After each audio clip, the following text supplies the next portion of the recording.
नाज़रीन, अवामी न्यूज़ में खबरन जो सिलसिलो जारी है। इन वक्त असीं तव्हांखे फैज़गंज खां ख़बर ॾींदा हलूं त फैज़गंज लॻ हुसैन पातो ॻोठ रांझो पातो में बिजली जे करंट लॻण सबबि 30 वरे जो नौजवान दिलशाद राजपर 7 महीननि खां वठी बिस्तरे ते पियलो। इन हवाले खां वधीक तफ़सील ॿुधाए रहियो आहे फैज़गंज मां शाहिद चांग पंहिंजी रिपोर्ट में।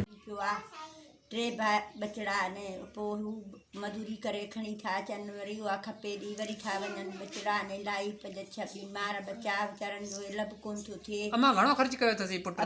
25 लख। 25 लख असां सोन खपायो आहे, माल खपायो आहे, बनी खपाई आहे। अञा वीचारो अहिड़ो लॻो पियो आहे मानी मां हथनि सां खारायां, मां सदाईं जहिड़ी कान जी मुंहिंजो भाउ आहे। अच्छा, हिनखे घणो टाइम थियो आहे? 6-7 महीनो आहे। अच्छा, हिन जे बचड़नि खे केरु कमाए खाराए? बसि कमाए खाराईंदा, पंहिंजा ॿाहिरां अथसि, 2 ॿाहिरां अथसि, उहे कमाए खाराइनिसि था। जी, हाणे तव्हांजो छा मुतालबो आहे? असांजो मुतालबो इहो आहे त असां मोटर बेनज़ीर जा बिलाल भुटे जा असांजो मुतालबो इहो आहे त असांजे वॾेरा मदद कनि।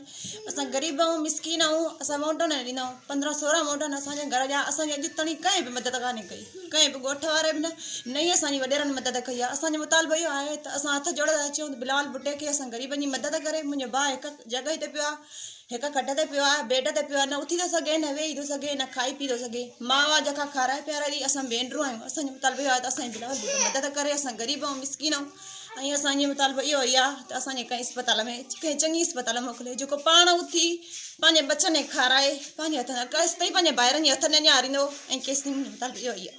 मां चूंडके में कमु कंदो, उते मां बिजली तार में फासी पियुमि। पोइ मूंखे दीवान उते आका खान में खणाया, उते पोइ उन्हनि मोकिलनि 14 ॾींहं मां उते वधीक ख़बरनि ऐं तफ़सील जे लाइ विज़िट कयो असांजी वेबसाइट awami news hd.com ऐं ॾिसंदा रहो अवामी न्यूज़ HD।